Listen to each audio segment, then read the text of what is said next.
Assalamualaikum warahmatullahi wabarakatuh.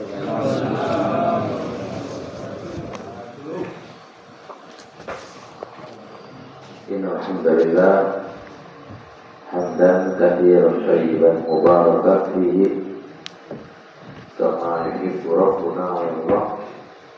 Asyhadu an la ilaha illallah wahdahu la syarika lah wa asyhadu anna Muhammadan abduhu wa rasuluhu la nabiyya ba'da.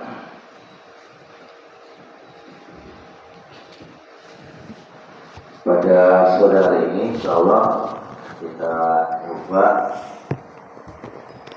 membahas sebuah kitab.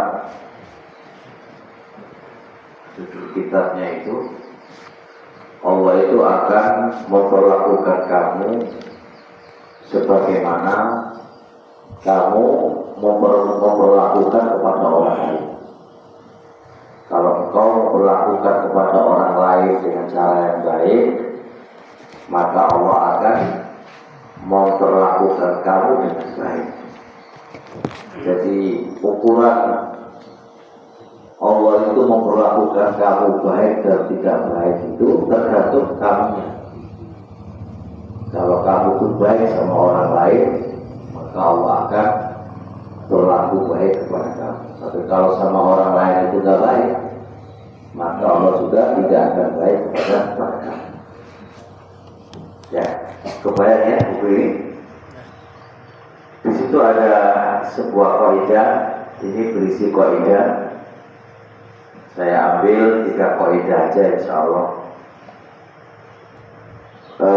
Kaidah pertama, kullu man dzalama al-ibadah wa lam yatahallal mimman dzalamahu iqtasallahu lahu minhu yaumal qiyamah. Barang siapa yang mendolimi hamba kemudian belum minta penghalalan dari orang yang dia dolimi, maka besok pada hari kiamat Allah akan mengadakan hukum kisos, hukum pertanggungjawaban. Jadi kayak ini, andai kata saya contoh mendolimi jenengan, dolimi bisa contoh dengan aku ngerasain jenengan, aku ngambil hak jenengan. Hak jenengan termasuk ini ya. Hak jenengan ke Allah. Ini Pak Syarif ini ngambil hak jenengan ada lebihan waktu kok nggak ada gaji. Ini namanya mendolimi. Atau karyawan dolimi perusahaan. Misal kayak harusnya waktunya jam 7 datangnya jam 8, harusnya pulangnya itu jam 4, mulai setengah 4. Atau ketika kerja isinya hanya HP-an, rokokan, atau yang bagian di kantor itu harusnya kerja main game-gamean. Kalau kayak gitu, gajinya minta utuh, nggak mau dipotong. Nah, kayak gini ada pertanggungan besok pada hari kiamat. Bisa dipahami, Pak? Jadi kezaliman yang kita lakukan kepada hamba, baik atasan ke bawah, bawah ke atasan, atau podo karyawan. Podo karyawan itu, yo topi ini itu yo kuning ini. Terus podo karyawan melarat di panas-panas, ngono sek berdolim mengkonconi. Piye ini?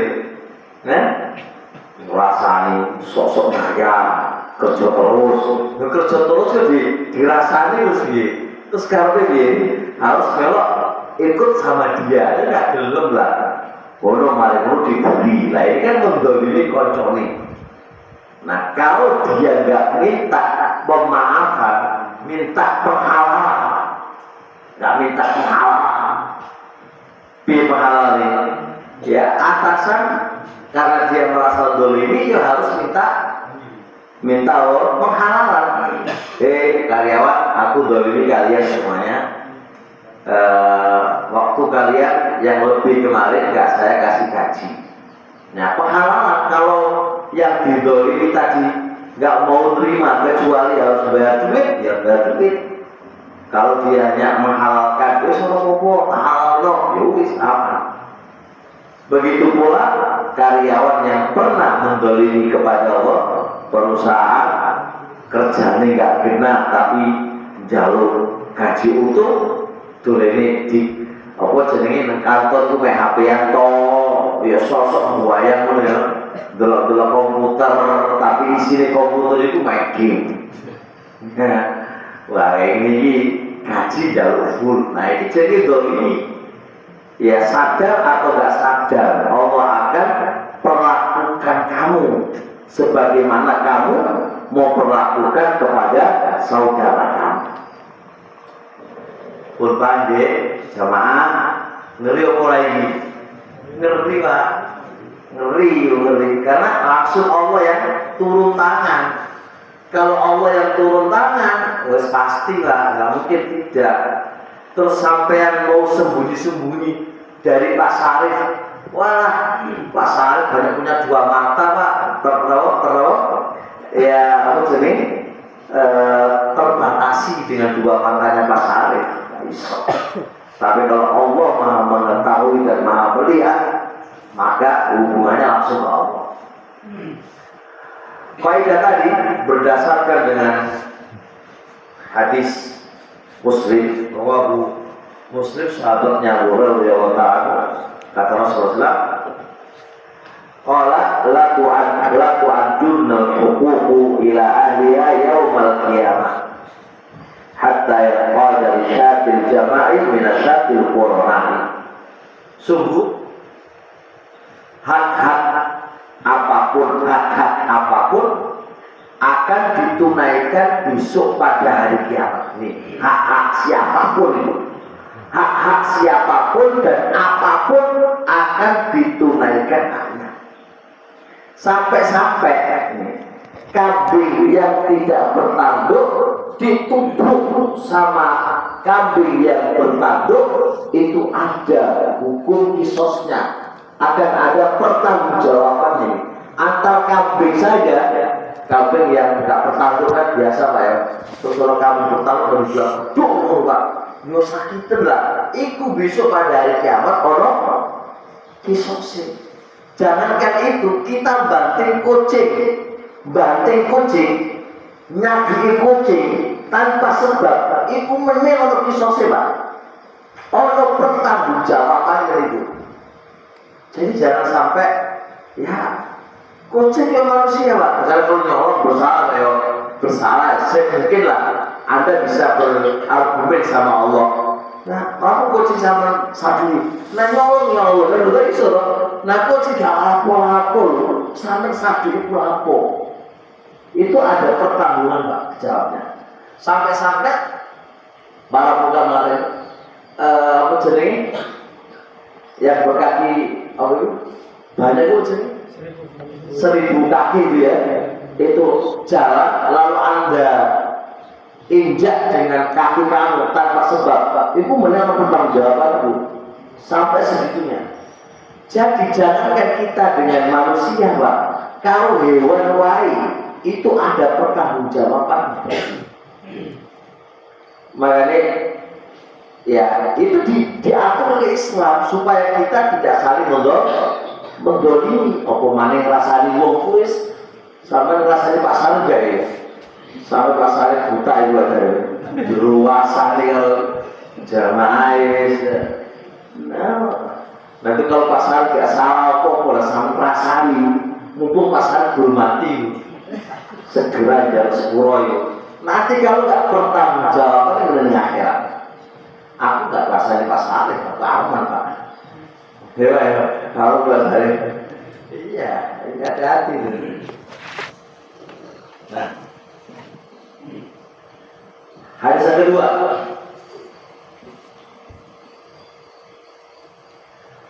kata Rasulullah SAW, hadis Bukhari, bahwa Bukhari ya, Sahabatnya Abu Hurairah, kata Rasulullah SAW, "Man kana indahu madlamatun li akhihi falyatahallalhu minha fa innahu laisa thamma dinar wa la dirham min qabl an yu'khadha li akhihi min hasanatihi fa in lam yakun lahu hasanatun ukhidha min sayyiati akhihi fa turihat alaih." Barang siapa yang pernah mendolimi saudaranya, mengambil haknya saudaranya, mendolimi saudaranya, baik dengan mengambil haknya atau mendolimi melalui mulutnya atau gerakan badannya, kayak badan akloki, nyakiti. Kan lo kadang-kadang kan mobil konco jalan tas aduh jatuh, membuli dia, baik dengan ucapan atau dengan perbuatan. Maka besok pada hari kiamat,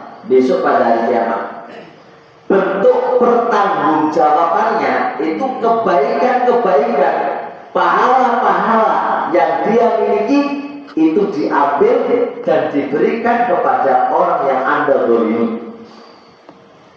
Jadi contoh, saya ini ngerasani sampean. Ini ngerasani itu bener. Sampai kerjanya males gitu kan, Aku mau itu loh kerjanya males. Lu orang lain. Kalau Anda itu pengen ngomong langsung ke orangnya, Mas, awak itu cocok males. Itu lebih bener daripada sampai ngomong dia. Contoh nih, Pak Ahmad itu nang kantor itu nek dolen dingin wae. Kalau guyone ojo-ojo. Mau tahu, Pak? Aku ngerasain itu adalah aku dalam pakai. Itu Pak Ahmad itu piye? Aku ngerasain Pak Ahmad di depan Pak Ahmad. Itu salah. Itu mendolimi Ahmad. Setelah disampaikan langsung ke Pak Ahmad itu gentleman ya Pak Ahmad. Awakmu tuh kalau kerja cukup ngomong. Nah kalau orang itu luwih terhormat dan luwih apik menurut syariat ketimbang sampai ngomong nih mek di depan Pak Ahmad. Itu podo karo ngrasani Pak Ahmad. Nah kalau aku berbuat sebagai menurutku, mana yang akhirat itu orang pertanggungjawaban. Dia bertanggung kebaikanku, pahalaku, pahala sholatku, pahala posoku, pahala diambil sama Allah, diberikan sama Pak Ahmad. Kau enak kalau Pak Ahmad itu longgar-longgar tuh oleh transfer pahalaku. Kalau aku gak oleh pahala, kalau pahalaku setek, dosa-dosa Pak Ahmad itu dikasihkan ke aku. Enak Pak Ahmad itu. Enak. Mas Harif makanya menewang.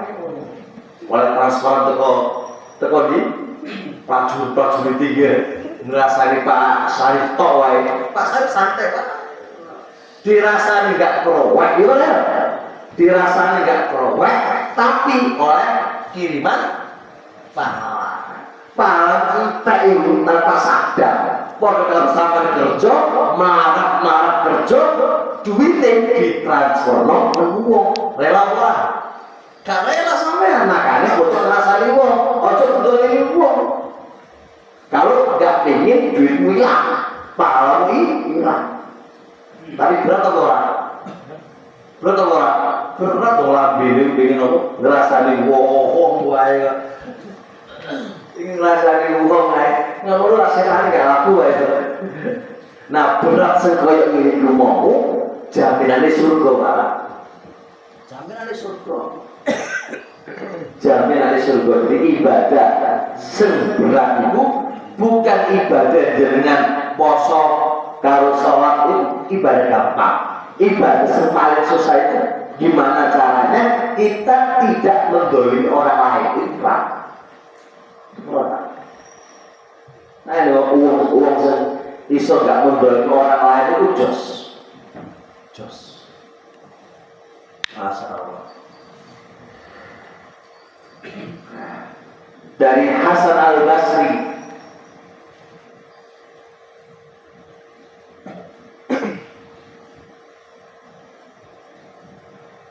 Baik, ada hadis lagi sebelumnya.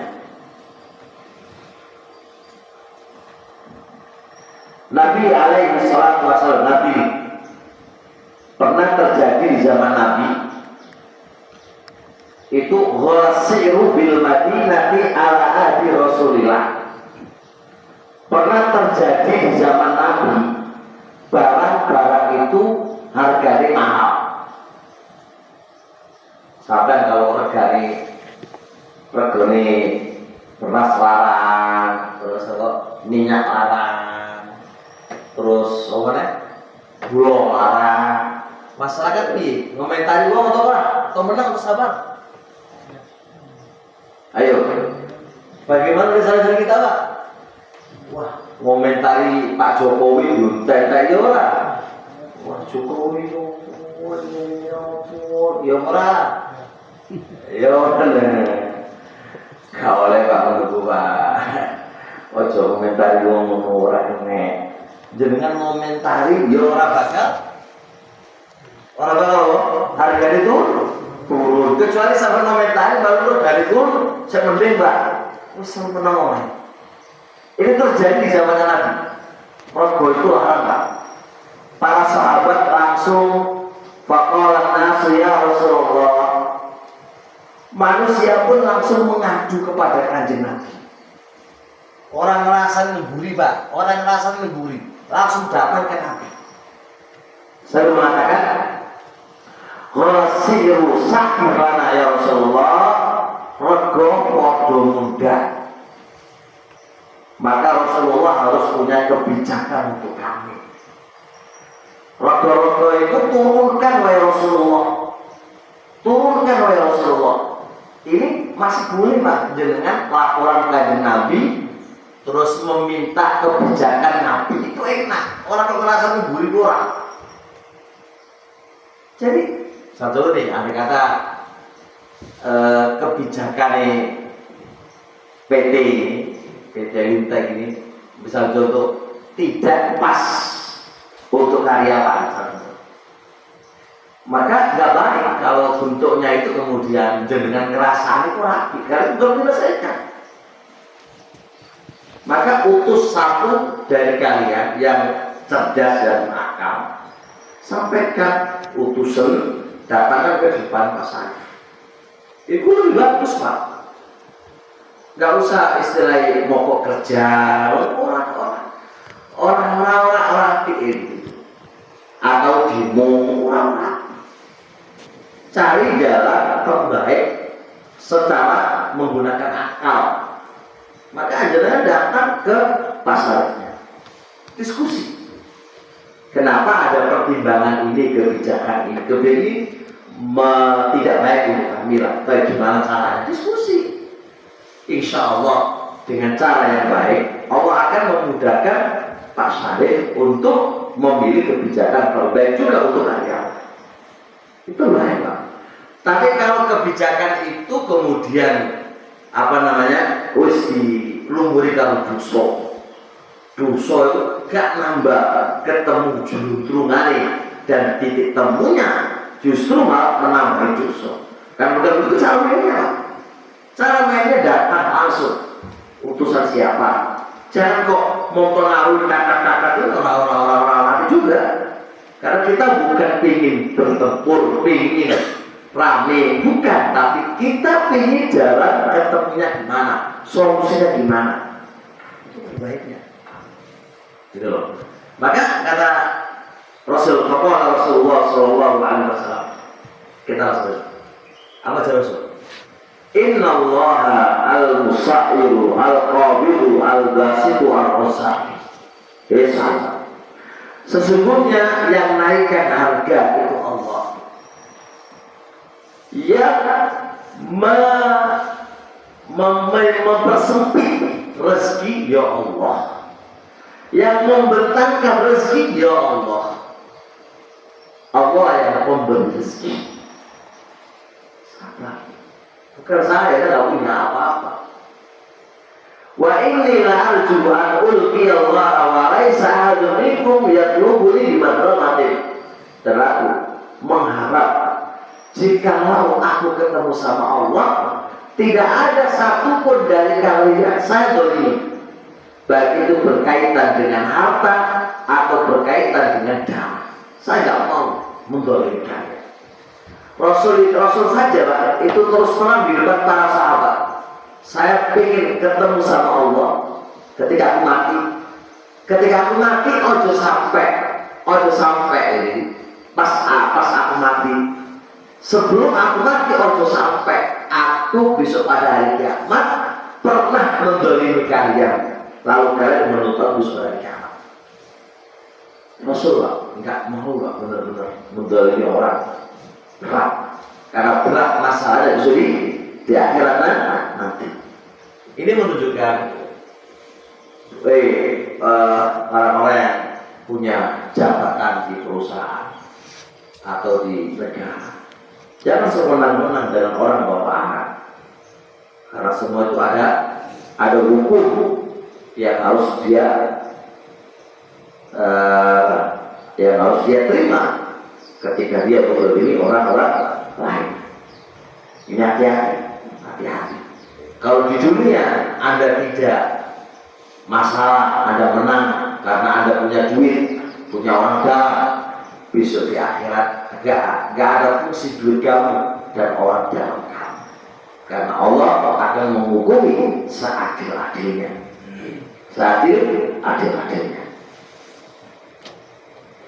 Ya, Masya Allah. Hasan al-Basri ini Pak, coba lihat bercerita ini. Layak lihat nauna yaumil qiyamah, besok akan datang banyak manusia pada hari kiamat. Dia datang membawa pahala semisal kayak gunung Pak, pahala yang penuh dengan kayak gunung. Kama yazalu yukhadu minhu liman dhulmu. Terus menerus pahala itu diambil Pak, terus menerus pahala itu diambil oleh orang yang dia zalimi sampai dia menjadi bangkrut, kemudian dijebloskan ke neraka. Ini orang bangkrut ini, wis ketok nggawa duit akeh, besok pada hari kiamat diambil dintek sampai ini orang-orang yang mendolimi dia. Orang yang mendolimi, makanya mulai sekarang mumpung kiamat belum datang Pak, dan ajal belum mati, baik dirimu atau orang kamu dolimi, segera kita minta maaf kepada orang yang kita dolimi, karena Allah minta pertanggung jawaban. Nah, baik, Masya Allah. Bisa dipahami Masya Allah. Ada pertanyaan satu kaidah ini? Satu kaidah ini bisa dipahami? Ada pertanyaan? Gak ada yang ngantuk nih ya? Gak ada yang ngantuk malam hari ini. Takut semuanya nih ya. Sama.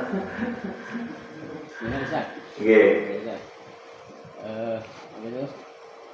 Jika ada orang baik ya, atau di akhirat nanti, kemudian yang satunya ada orang jahat, yang baik itu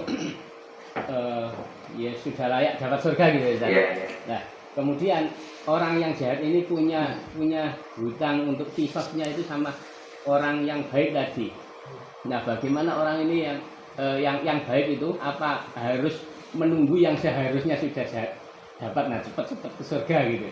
Apa nunggu sih wis ana kartune surga bisa contoh gurung semua kusen sampai di berarti rugi ya? Rugi Pak. Yang didolimi orang baik gitu. Oh, yang didolimi orang baik. Terus kemudian sama ada orang jahat yang nanti gara-gara itu dia belum enggak rugi Pak. Andai kata dia di hotel bintang siji dengan tambahan naik bintang 2. Iya, karena kamu di bintang naik. Kalau pernah naik bintang, tapi tertunda. tertunda. Allah maha orang kok koyo Indonesia tertundai sampai bertahun-tahun sajud nilai Allah maha mampu tertunda bentar tapi oleh akeh tambahan ini kalau sampai jam 4 boleh tertunda saja dengan digaji 2 kali lipat gelem ora? Gelem ora? 2 kali lipat loh atau lebih 10 lipat mau 1 jam ya. Enggak ada Allah menggali justru dengan dia tertunda sebentar itu nggak ada masalah dan cara hisabnya Allah bukan kayak di dunia. Kalau kisah itu terjadinya sebelum hisab apa sesudah? Jelas pada waktu hisab main masalah perhitungan. Jelas sebelum masuk surga semuanya di masa perhitungan amalan dan bisa jadi waktu pengiriman rapot-rapot itu semuanya baru diselesaikan semua bisa kita rapot merah, rapot warna merah, rapot hitam, apa lagi gitu. Tapi mari menurut ini wong akeh ya. Jadi merah kabeh. Pokoknya ini kita nggak usah mikir itu, dan kita pikir aku baru pola lu cerdas gitu kan. Urusan kita itu nanti belakangan. Seperti saya ini urusannya yang di depan kita. Bicaranya aku nggak boleh orang. Terus menurut saya, bicaranya aku nggak boleh orang dengan ucapan saya dan dengan perbuatan saya. Itu sudah. Ya itu sudah. Jelas ya? Baik. Gimana Ustaz? Kalau kita menceritakan orang itu nggak sebut namanya, Ya. cuma si A misalnya, apakah itu masuk kategori? Kalau Anda ngomong di depan orang-orang yang sudah tahu, ya sama aja. Sama aja. Nggak usah disebutin.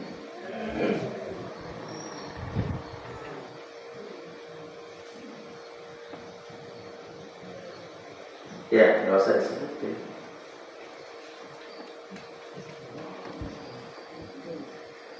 Ya, makanya kalau kita lagi ngobrol itu mau bahas orang itu hati-hati.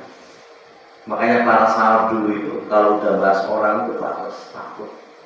Sampai Abu Hatim itu punya kitab membaikkan, melemahkan orang dan merekomendasi orang. Abu Hatim, pas moco kitab itu gemetaran kitab itu diwaca. Gemetaran Pak. Apa kata dia? Bisa jadi orang-orang yang saya lemahkan di kitab ini itu udah lebih surga lebih dulu Pak. 100 tahun lamanya dia masuk surga, awan dewek masih dimintai pertanggungjawaban. Awan dewek masih dimintai pertanggungjawaban. Berarti Abu Hatim itu melemahkan orang itu sesuai dengan ilmu, bukan hawa nafsu. Hukum hewan dewek komentarin A nggak baik, iki nggak baik. Awak itu sopo. Jangan-jangan komentar kamu itu bukan dasar dengan ilmu, tapi hawa nafsu, kekecewaan, kemarahan. Itu bukan hawa nafsu Pak, bukan dengan ilmu. Ini aja Bu Hatim mengomentari uang dengan ilmu, sesuai dengan ilmu Pak. Memang dia itu orang lemah. Gak ayat untuk diambil hadisnya, hanya sebatas itu. Gak ayat untuk diambil hadisnya, hanya sebatas itu Pak. Gak komentari yang lain-lain, apalagi pribadi kan enggak. Hanya sebatas dia gak layak diterima hadisnya. Sekedar itu Pak. Itu saja. Moco kitab yang dia tulis itu gemetaran, takut akan ada perhitungan di sisi Allah. Nah apalagi kita Pak, komentari itu elek, itu ini, awakmu kok sopo? Kuang pampol kita itu Pak. Si ayu rapi. Kemana Pak Sari dhewe kebijakan yang aneh-aneh kan. Terus Pak Sari welek. wadah nah ngomentari wong nek itu karena apa? Karena ilmu, karena bermuring. Nah, Anda yang mendengarkan jangan ikut-ikutan. Kalau ikut-ikutan mendengar setia dihukumi bodoh. Jadi Anda menyingkir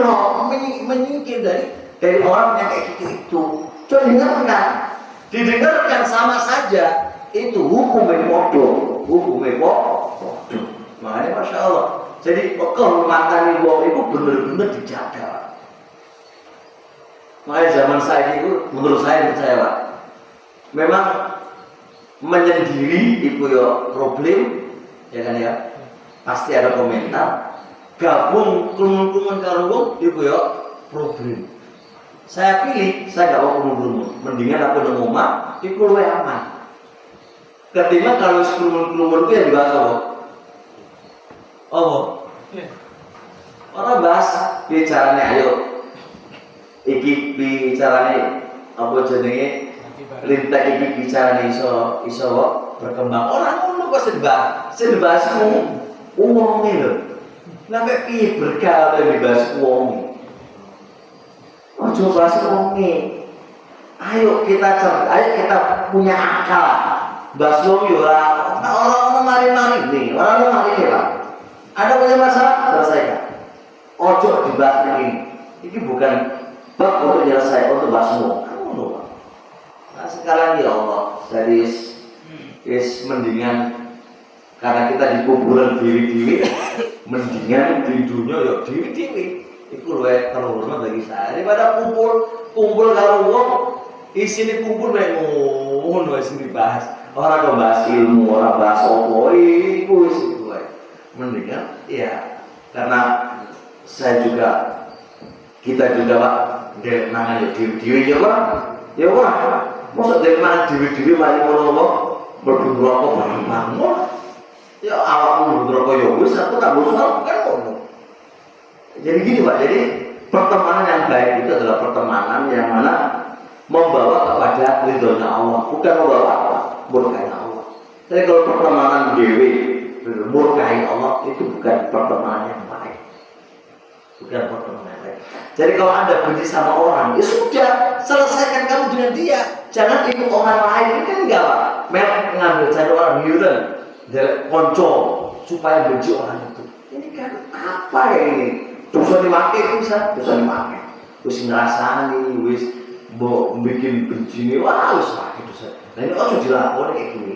Itu wis rugi dunia dan akhiratnya. Boleh dan kami, alhamdulillah bisa paham. Saya cukup insya Allah. Satu kaidah inilah kalau kita amalkan, insya Allah selamat dunia kita dan akhirat kita. Ingat loh Pak, derek mana diri-diri Pak, dan kuburan juga diri-diri. Maka jangan sampai ada orang yang menyemplungkan kita ke neraka gara-gara orang lain Pak. Teman-teman, tapi saya nggak mau kalau teman itu menyemplungkan aku ke neraka, saya nggak mau. Gitu Pak, prinsip. Karena awak-awak dari Arab, ya kamu juga nggak mengurusin aku gitu. Neng dunia loh Pak, kita marah, apakah dia mengurusin kita? Enggak. Marah gini, ngapain gitu kan?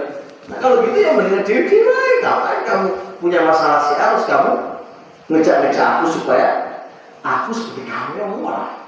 Biarkan aku baik sama orang lain gitu. Terus insya Allah ya. Nah ini para bapak-bapak, teman-teman ini kan kita ini kan pekerja musim-musim panas.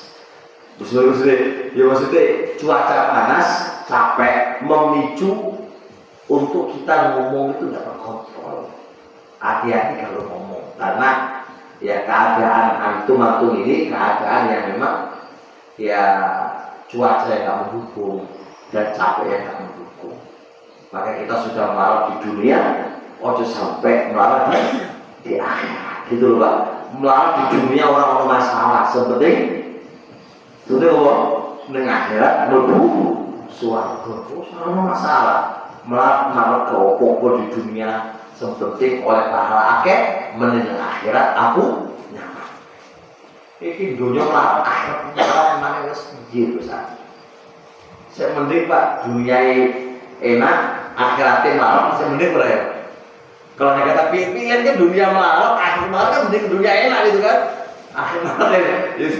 Ya dikatakan kan dulu. Sing enak ya akhiratnya enak, dunia ya enak kan mesti delai kan. Baik, ya. Semoga sakit dipahami, semoga Allah mengampuni dosa kita semuanya dan memberkahi kehidupan kita semuanya, memberkahi waktu kita semuanya, memberkahi perusahaan ini semoga berkah dan bisa menampung banyak orang dengan cara yang baik. Subhanakallahumma wa bihamdika asyhadu an la ilaha illa anta astaghfiruka wa atubu ilaik. Assalamualaikum warahmatullahi wabarakatuh.